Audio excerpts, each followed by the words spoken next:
안녕하세요. 말씀과 함께 새롭게 오는 소망의 아침입니다.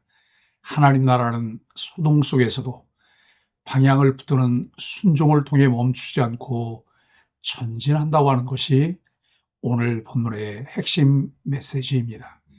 사도행전 21장 27절로 36절까지 말씀을 본문으로 하여 소동 속에서도 꺼지지 않는 하나님 나라의 좌표라고 하는 주제로 은혜를 나누기를 원합니다.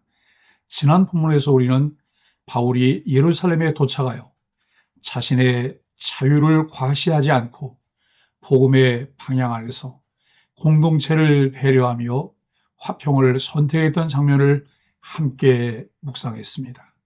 그 선택은 약함이 아니라 강함이었습니다. 왜냐하면 바울의 강함은 목소리의 크기가 아니라 방향의 확신에서 비롯되었기 때문입니다.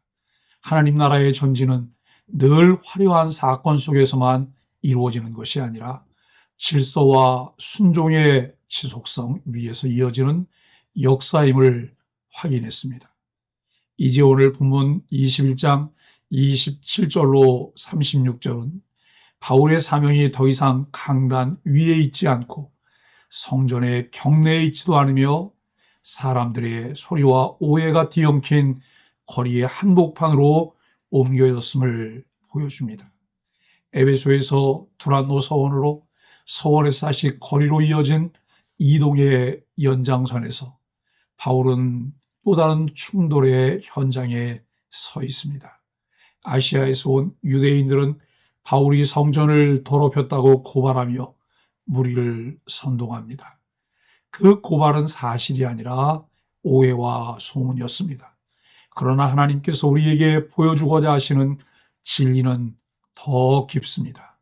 하나님 나라의 좌표는 사람의 평가가 아니라 말씀의 방향에 있다는 사실입니다. 신앙이 무거워지고 사명이 흔들리는 것처럼 보이는 순간에도 성령은 바울을 통해 교회를 세우고 도시를 깨우며 역사의 문을 밀어 여시는 하나님이심을 드러내십니다.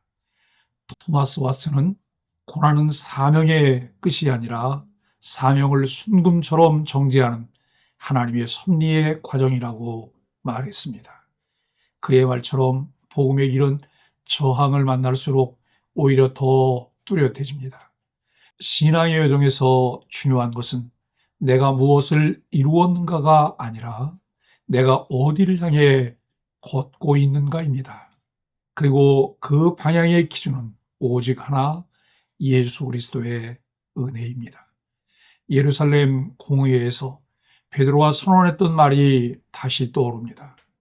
우리는 주 예수의 은혜로 구원받는 줄을 믿노라.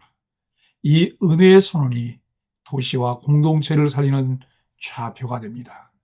오늘 본문에서 하나님 나라는 소동 속에서 더 뚜렷해진다는 것을 보여줍니다. 첫째, 하나님이 일구는 소문보다 말씀의 방향에 서 있습니다. 본문은 회의의 기록이 아니라 현장의 기록으로 전개됩니다. 바울이 성전에서 정결 예식을 드리던 중 아시아에서 온 유대인들이 그를 알아봅니다. 그들은 바울을 향해 무리를 선동하며 이렇게 말합니다. 이스라엘 사람들아 도우라. 이 사람은 각처에서 모든 사람을 가르쳐 백성과 율법과 이곳을 대적하는 자라. 그들의 말은 거짓이 아니라 교묘한 반쪽 진실에 포장된 소문이었습니다. 예수를 부정하지도 않았고 복음을 대놓고 부인하지도 않았으며 복음 위에 저항의 감정을 불붙여 공동체를 분열시키려는 영적 저항의 도구가 된 것입니다. 그 소문에 휘말린 무리는 성전 경내에서 바울을 끌어내며 감정으로 폭발합니다. 성전의 문은 닫혔습니다. 그러나 닫힌 것은 말뿐이었습니다. 하나님의 통치와 말씀의 방향까지 닫힌 것은 아니었습니다. 바울은 사람의 평가에 자신의 신앙을 묶어두지 않았습니다. 그는 하나님이 주신 언약적 부르심에 묶여 있었습니다. 말씀의 사람은 소문 앞에서 즉각 반응하지 않고 말씀의 방향에 다시 서는 사람입니다. 하나님 나라의 일꾼은 자기 의로움을 변호하는 데 생을 소비하지 않고 하나님 영광의 방향으로 생을 소비하는 사람입니다. 적용 질문 앞에 우리의 모습을 살펴봅시다. 나는 소문 앞에서 즉각 반응하는 사람인가? 아니면 말씀 앞에서 방향을 다시 점검하는 사람인가? 둘째, 하나님 나라는 감정이 아니라 질서로 흔들리는 공동체를 붙드십니다. 소동이 극에 달해 바울이 죽임을 당할 위기에 놓였을 때 하나님은 로마 군대라는 인간 질서의 구조를 사용해 그의 생명을 붙드십니다. 천부장은 소동의 보고를 듣고 급히 군인과 백부장을 데리고 내려옵니다. 그 순간 사람들은 바울을 때리던 손을 멈춥니다. 성경은 여기서 매우 중요한 통찰을 제공하고 있습니다. 하나님 나라는 감정의 동일성으로 세워지지 않고 방향의 동일성과 질서의 지속성으로 세워진다는 것입니다. 칼빈은 하나님의 섭리는 혼돈 속에서도 통치의 손을 거두지 않으시고 인간이 예측하지 못한 방식으로도 질서를 사용하여 그분의 뜻을 이루신다고 말했습니다. 하나님 나라는 혼돈의 중단이 아니라 섭리의 통치 아래서 이어지는 질서의 전진입니다. 우리가 소동을 만났을 때 감정으로 맞서려 하면 소동은 커집니다. 그러나 하나님은 소동을 질서와 통치의 손으로 붙드시며 복음이 전진할 수 있는 공간을 열어가십니다. 적용 질문에 따라 우리 자신을 살펴봅시다.